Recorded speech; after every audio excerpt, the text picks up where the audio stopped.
For us, we can do a better job, and we have to do a better job to let more of these things out in a healthy way so that we're not angry, so that we don't engage in negative behaviors, negative attention, that kind of stuff. And we need the other people in our lives to support that journey and that endeavor and work on whatever limitations they may have in their own mind of how men should behave and allow us to feel and to express it.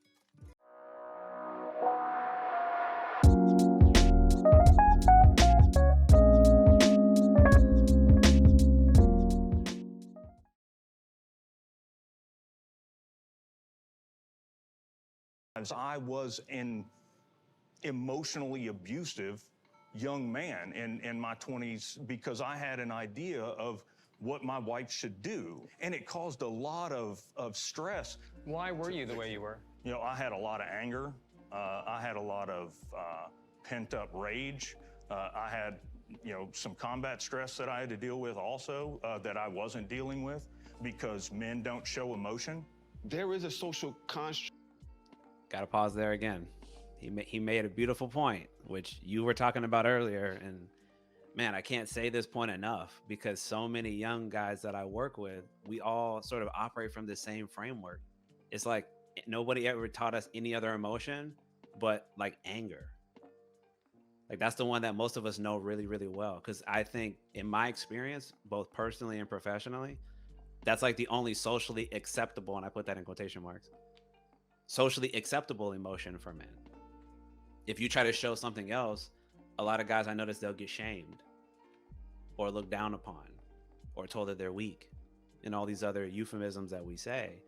And it's really not fair because we want, like, society wants us as men to like evolve, but they don't always create the space for us to be able to, if that makes sense.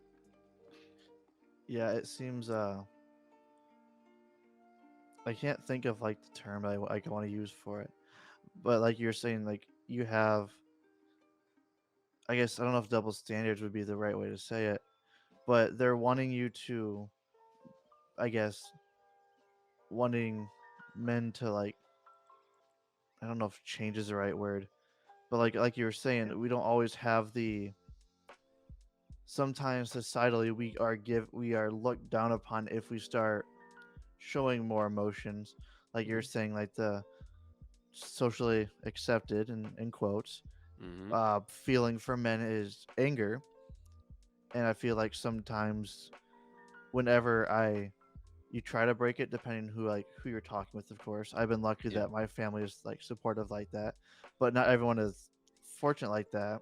Right. So if you are trying to break that norm and actually like show any form of emotion that's not just pent up rage or anger, I feel like societally, for in many cases, you are, I don't know if shunned is the right word for it, but you're kind of like looked down upon if you are breaking those social norms.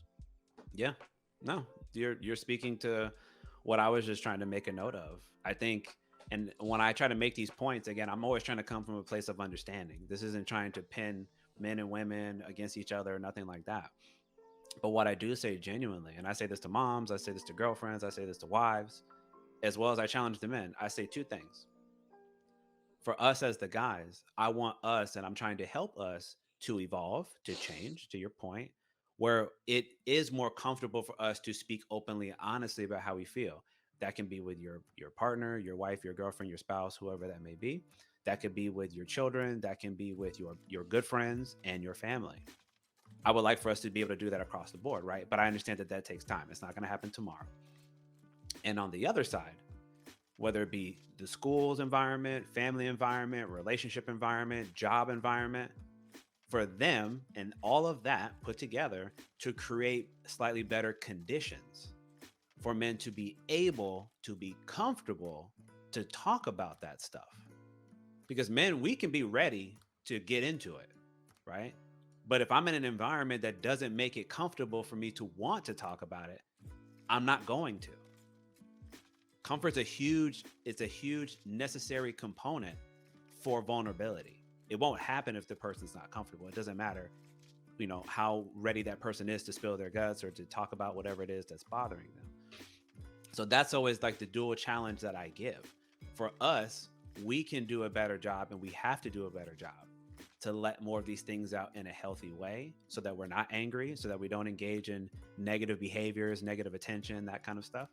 And we need the other people in our lives to support that journey and that endeavor and work on whatever limitations they may have in their own mind of how men should behave and allow us to feel and to express it. I agree, yeah. And I think just like a little bit more on that point, I Mhm. think it's important to give that environment, but to not force anything out of somebody.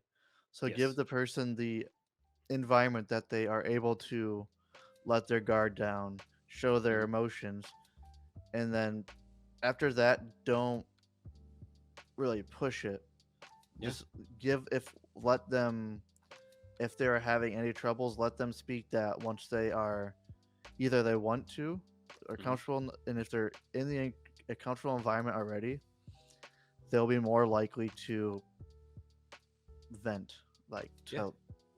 tell how they're feeling. Absolutely.